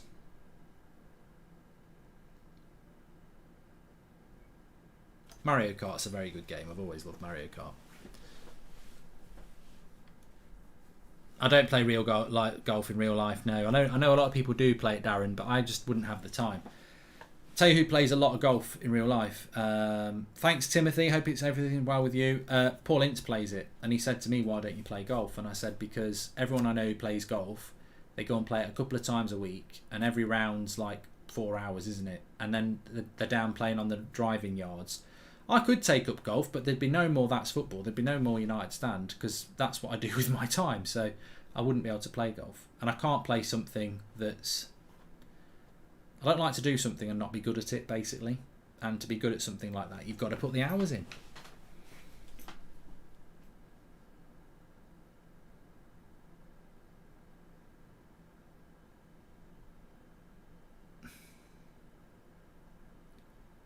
Portugal are playing Luxembourg, or in real football terms, the dog and duck. Tristan says, don't you think this game's a bit boring? I think it's interesting, because I really do think if there's a goal in the Albania-Poland game, it makes this England need to win this game, really, as England are currently on 19 points, but Poland and Albania are on 14 and 15. So England play Albania next as well, so it opens it up. And look, if everyone draws, England will basically be in a very strong position to qualify, because they'll stay 4 points ahead of everybody. But if Albania or Poland manage to get a winner, then that'll become very interesting. But yeah, I would agree. I think England have been very disappointing. It just shows you how tactics are very important, because I think the way he's set the team up with Rice holding the midfield in front of a back four, and then you've got Foden and you've got Mount in the midfield, and then you've got Foden. Sterling. You know, we should be playing a lot better, basically. Chubber, I didn't see the super chat, mate. I don't know what you said. Let's have a look. Oh, here we go. Do you think Wazza fulfilled his potential at United? He's one of my favourite players, but I feel like his ceiling was higher. He could have been Ronaldo, Messi level if he had the longevity. Well, you make a good point, Chubba. There's two reasons why you might feel like that. I mean, I personally think Wayne Rooney is a legend of Manchester United, and to be a legend of Manchester United means that you probably hit a very, very high level to be called that. But the interesting thing with Rooney is, whilst I think he's a legend, I think you're right. I think he could have gone to a higher level. There's two reasons why he didn't hit a high level than he did. The first one is his own doing. His career really was handbraked by the time he was about 28, and a lot of that was to do with his fitness. We know that he liked a cigarette and a drink, and you look at the way Ronaldo looked after himself and other players, and if he'd done that, he would have still... Wayne Rooney should still be playing football now. And people say, well, he did. He was playing for Derby. But the standard he was playing at 30 is nowhere near the standard he should have been. So I think he's got to look at himself there in relation to how he looked after himself. The second issue was, and here's Sterling, great save by the goalkeeper, 1-on-1. Harry Kane, good pass, and the keeper's out to save. The second thing with Rooney is that... which contradicts the other points. Look, I think Rooney, off the pitch, probably did like a drink and stuff, and probably could have looked after himself better, which he's admitted himself. The second thing that stopped him was his lack of selfishness on the pitch, because what happened with United is we had Rooney and Ronaldo, and one of them had to become the star, and it was Ronaldo, and Rooney became more of a team player. You could play Rooney anywhere. Like, Rooney didn't demand to play as the number 9 or the number 10. He'd play off the left, he'd play off the right, he'd play in the midfield. And I think that selflessness from Rooney probably stopped him becoming what he could have been. So, and look, what he became was brilliant, but I think you're right. I think he could have gone to another level. I think Rooney had another gear, which sounds ridiculous because not many English people have had a career that Wayne Rooney's had, and he certainly can't have any regrets about it because he was a fantastic player. But I agree, I think he had another gear in him.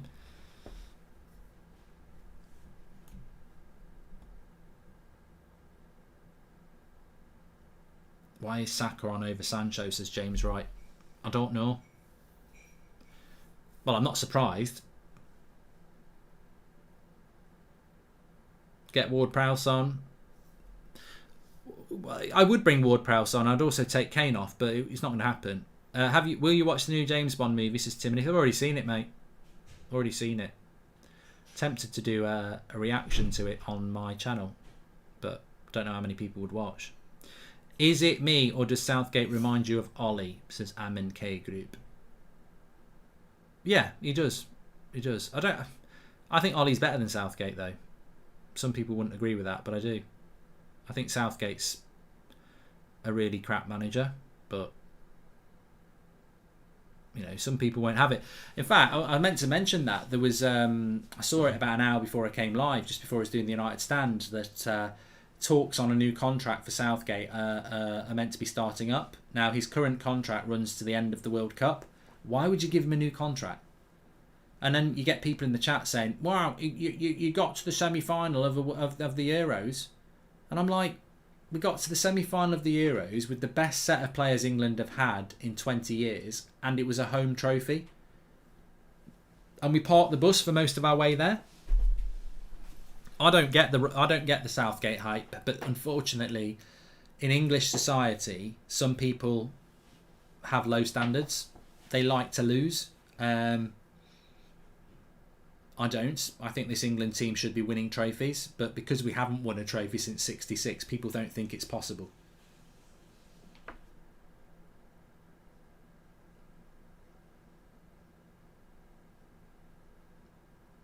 I might do a review of that James Bond film and put it up tomorrow. See how it goes. Why not? Good corner. 72 minutes. Still level here. Hungary have done okay. They're on the attack still. It's an interesting cross. Pickford gets it. That's so true, Mark. He had a fantastic squad, says MNK Group. Look, you know what? I think nobody had the energy to really moan about that Euros loss, because unfortunately, and you know, I've spoken to loads of people about this. The review, or the sort of the breakdown of what went wrong, why England didn't win that final, sort of never got discussed because of what happened afterwards, where, you know, the three lads who missed the penalty and all the racist stuff, quite rightly, that was appalling, and that became the story, didn't it? Harry Kane's crap. That is rubbish. He's absolutely rubbish. How has Harry Kane missed that?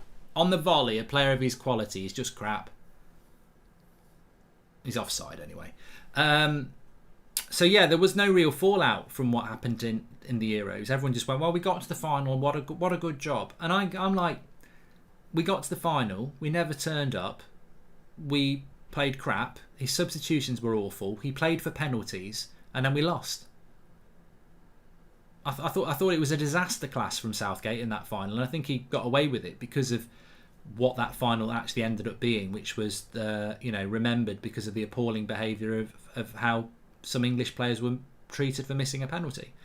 I look back on the Euros and I think home nation, hardly any good football, very defensive, and a waste of the players that we had. We should have walked that tournament. We should have walked it, and the reality is Italy deserved it. So, you know what? I think back to the England-Germany game, and actually, we could easily have lost that England-Germany game, and that was before the quarterfinals. If you think back to it, Goretzka was running through one-on-one. Rice tripped him up. It would have been a red card, but because Kyle Walker's fast, he was alongside him, so it was a yellow card instead. Muller missed a really good chance, didn't he, as well? So, I don't think we were good. He subbed Harry Kane, and that's the right thing to do. I applaud him there.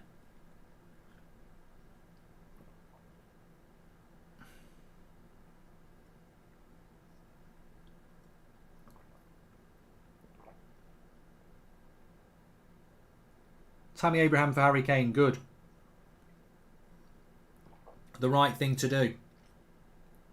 Sterling's on for Henderson as well. To be fair, I'll give Southgate some credit there, because Kane and Sterling have been shit, so fair play for taking them off. It's Harry. I'm Harry Bane. I'm the enemy of Batman. I'm Harry Bane, and I can't find my shooting boots. I love that film. I love that trilogy. I need to watch it again, but you have to wait a couple of years.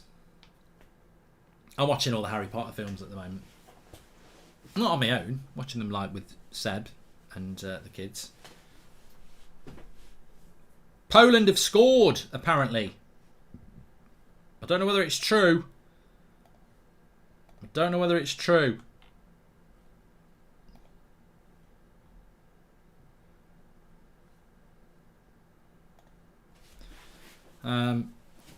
One minute, I'll have a look.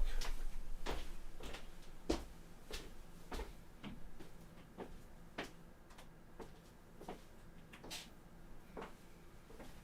don't know why I'm looking in the cupboard. Yeah, it's 1-0 to Poland.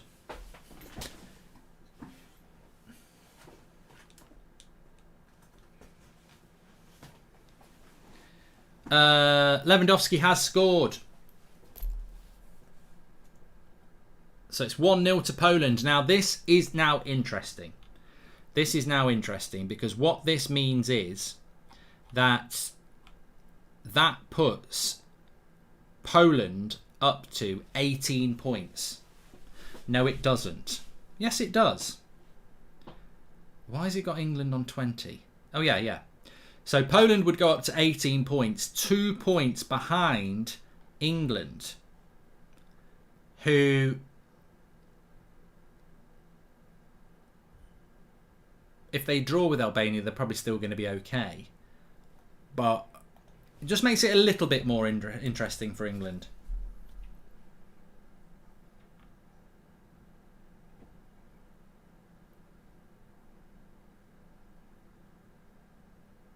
3 points behind England.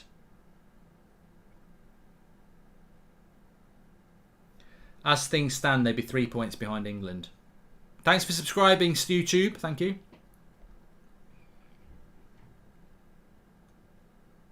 What it means is that England would be in a position where they have to beat Albania, or they can't lose to Albania.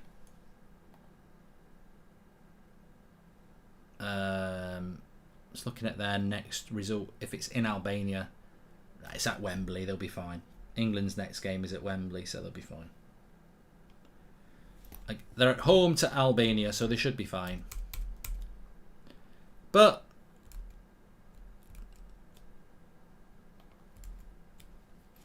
I do think, I don't know how old many of you are, but I mean, I remember when England used to play in the World Cup qualifiers and the Euro qualifiers when I was a lad, and they used to seem to struggle a lot more. I don't know whether the standard's better or worse now.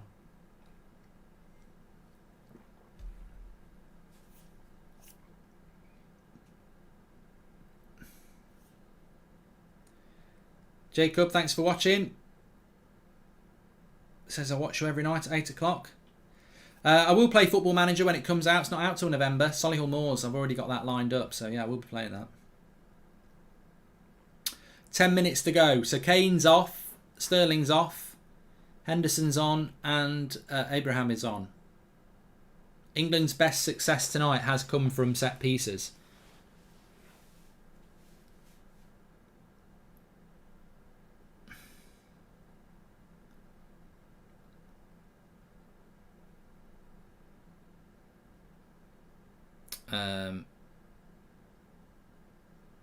Good save by the keeper. Apparently the Poland game has been called off.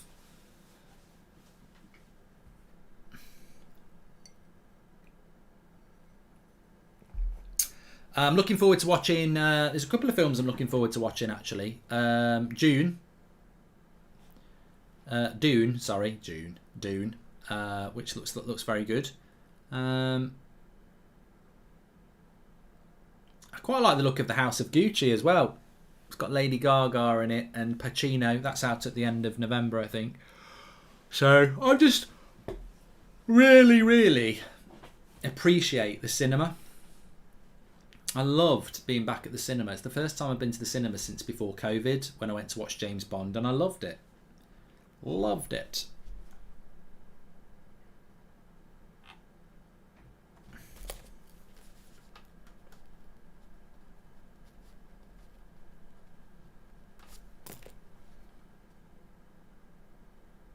There's an invisible man sleeping in your bed. Who are you gonna call? Ghostbusters.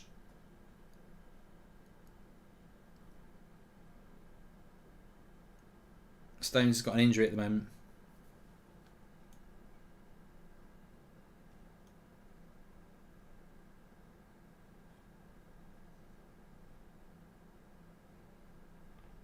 It's been suspended between Poland and Albania. Well, all they'll do with that is they'll just come back and play the... Can't remember a game that got suspended with like 3 minutes once, and they all had to come back and play for 3 minutes. Do you like Wolf of Wall Street and Goodfellas? I just watched Wolf of Wall Street again last week. I love it. I've seen it a few times. Goodfellas, I don't know whether I'd ever watch Goodfellas again, because I've seen it so many times. It's one of those films... I do like it, but I don't think I'd ever watch it again, because... Like I've watched Jaws loads, and I'd always watch Jaws, and I like The Departed, and I like Godfather, but Goodfellas, do I like Goodfellas enough to watch it again and again and again? I probably would. I haven't watched Squid Game. Everyone keeps asking me about Squid Game. I know exactly what happens in it, but I haven't watched it yet. I'll watch it at some point. I'm going to watch The Movies That Made Us tonight, because that came out last night on Netflix. I want to watch the episode about aliens and some of the Halloween ones. So 10 minutes to go in this. One film that made you scared to sleep at night, says Piers Young. Free Willy. I'm not talking about the porn version. That probably would make me scared. Free Willy. A cock that goes rogue and terrorizes people. It's Free Willy, the Halloween thing. Now that's a made up film. Although I guarantee it's not a made up film. I bet there is a horror about a rogue cock. I said cock, not cop. That torments people. It's not on the end of anything. It's just, like Mr. Hankey in South Park. That's the Christmas poo. This is like a rogue cock. If it's attached to somebody, then that's rape, which we don't want to talk about. I'm saying it's like a rogue cock. But no, Free Willy, the actual film about the big black and white dolphin thing with teeth. That's I don't trust killer whales. I think the word killer probably does it for me. But yeah. Free Willy, bloody put him in the sea and time to piss off, Willy. I don't like those killer whales. And they smile, don't they? They look like they're smiling. They ain't smiling. They're just being a right shit. Have you seen No Way Out? 80s spy thriller with Kevin Costner and Sean Young. Is that the one with Madeline Stowe in it? I'd have to Google that. Thanks, Sean. Hi Mark, love the channel from Canada. Who is the best team out of Asia in 2022? Iran, Japan, Korea. Dark Horse. Cheers, man. I don't know. Human. Got no idea. Is Goodfellas the film with the horrible ending where they get their heads bashed in? Can't watch that, says Nick P. I know which film you're on about. That's Casino. Which is that is quite grim. Yeah, that is grim. You're right. It's like I can never watch Saving Private Ryan. It's a really good film, but I can't watch it ever again because it's there's a bit towards the end where he's fighting with this German guy that they could have killed, but they let him go at the start of the film, and they end up having a fight at the end, and he slowly puts the knife into him and goes shh as he stabs him. It's horrible. I just don't want to watch it again. But no, I've told this story before. One film that really traumatised me. In fact, it's on the Movies That Made Us, so I'll probably watch it just to make myself feel better about how they made it. Was Freddy, Nightmare on Elm Street. Never should have watched that. Not with my mind. I've always had a very active imagination, so me watching a film at 11 about how something that kills you when it goes to sleep. I'll tell you what, I've never been so tired. I've worked like when the Birmingham riots happened. I had about 10 hours sleep in a week. When I went on my first lads holiday to Magaluf, I had about 8 hours sleep in a week. When I first watched Nightmare on Elm Street, I had about 4 hours sleep in a week. I wouldn't go to sleep. I just wouldn't go to sleep. It really traumatized me. Yeah. I think that's the genius of whoever wrote it though, because it really is scary. Somebody who gets you when you go to sleep. So Johnny Depp's death in that is just mad. Watership Down was quite traumatic actually, Neil, about them rabbits. I'd like to watch that again actually, because I think I watched that as a kid.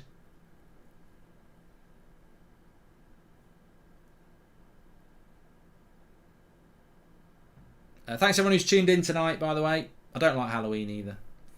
Scream's about my limit of horror. Joker is free on Amazon Prime at the moment. If you've got Amazon Prime, Joker's free on there at the moment. I do need to watch it again. Jackmate goes on about it like it's the bloody, Godfather. I like it, but I think it's a one-hit wonder. I don't know whether I could watch it again. Haha, you went to Magaluf. Yeah, in the late 90s. Have you seen the Home Alone reboot trailer called Home Sweet Home Alone? Says Violet Myers. Somehow I think that might be a porn. Shaka says, have you read any of the Dune books or the old Dune films? Also, you're going to watch the new Spider-Man or Matrix. Matrix is out on the day before Christmas, isn't it? Or Boxing Day. I'm currently reading the first Dune book. It's quite heavy going, but it's good. If you was a superhero, what name and power? Says M&K. Well, I'd probably go with Gold Member. That's been done. If I could have a superpower, what would it be? I'd like to know what other people are thinking and then have the power to knock them into next week. If they were thinking something bad. I don't like snakes. I don't like smiling people who smile to your face and then stab you in the back, of which I know quite a few. Cross comes in. Ooh, England were close there. And headed wide by Abraham. Sue, our girl Sue is out tonight. Let's go, Ronnie, says Human. And Scream ruined my childhood in the 90s. Still think about that tosser breaking into my home. New one coming out next year, says Nicola. Yeah, I think I did. I think Scream was quite scary at the time. The funny thing is, I'll never forget this. You know Scream, if you've never seen Scream, it's the film with the guy with the white mask and the black cloak, right? Me and my mate went down the local pub one night. The pub was quite busy.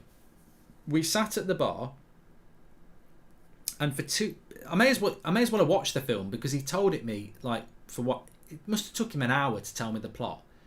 We were sat there drinking, eating bloody scampi fries or whatever, and he just told me he should have been a storyteller. I think he's a carpenter now. He's not Jesus, who was a storyteller and a carpenter. I wasn't best friends with Jesus. No, he was a good storyteller, and he did go into hitting wood. And he told me that. He basically told me the whole plot of Scream over about 2 pints. And I was shit scared, sat in a packed pub. I was like, fucking hell, this is really scary. Scampi fries are elite. I haven't had them for ages, Stuart Powell. They are lovely. The perfect snack whilst having a pint. Never played Minecraft, don't know what it's all about, Jay. Not into Marvel, Sam. Got nothing against it, but I find it daunting to try and get into something there's just too many films. Mark, it's legit. A new Home Alone out in November. Right, I'm definitely googling this.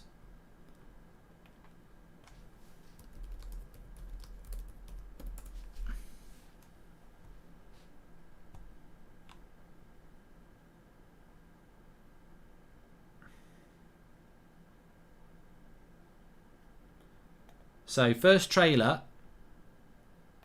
Home Alone's newest incarnation. Oh, God, what's all this about? Home Alone's newest incarnation. I love Home Alone. I have to watch it every Christmas, as I'm sure many of you do. Has the first trailer. It appears to confirm there is a link between the new movie and the original, which will debut on Disney Plus on November the 12th. Introduces a new young hero who's forced to defend his home after being accidentally left alone for the festive season.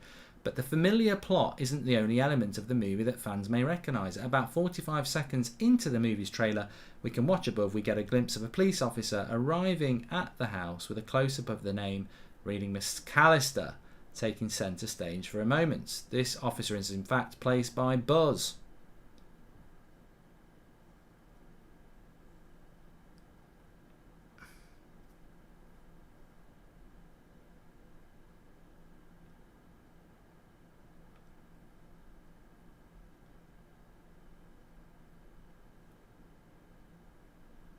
Oh, there you go. It's going to be on Disney Plus.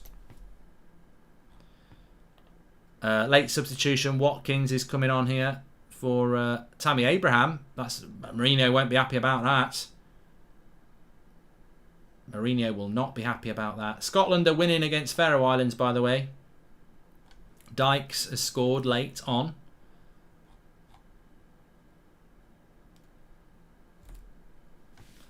Thanks everyone who's tuned in. The latest FIFA highlights for the FIFA career mode went up a few hours ago as well, so you can check them out on the homepage if you're interested in that. Told you, just because of my name, you think it's a porno, says Violet Myers. England have got a corner here. They're right into stoppage time, trying to get a late winner.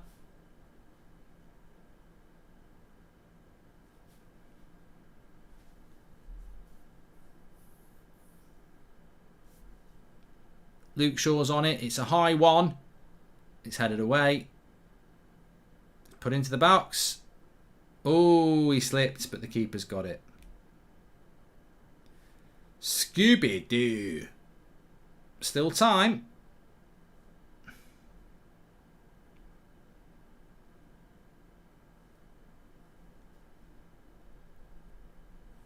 Still time.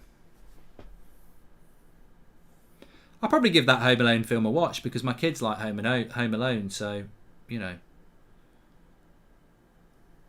The Christmas Chronicles, they used to watch that as well. I've never watched either of them. Go on, have a run. No, he's going for the corner, is he? He's never going to outrun Carl Walker. What a dross game. Well, I don't know what's happened in the Poland-Albania game, but apparently that's a 0-0. 1-0 to Poland, but it got suspended.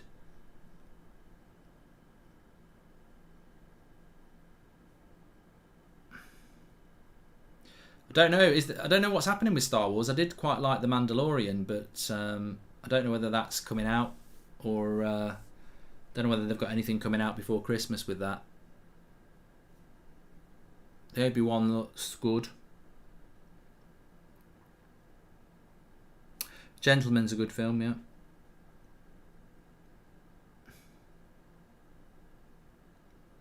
Thoughts on England today, says Louise. Well, what are your thoughts on England today? I think ultimately, just typical England. All the gear and no idea. Quite another boring performance, to be honest.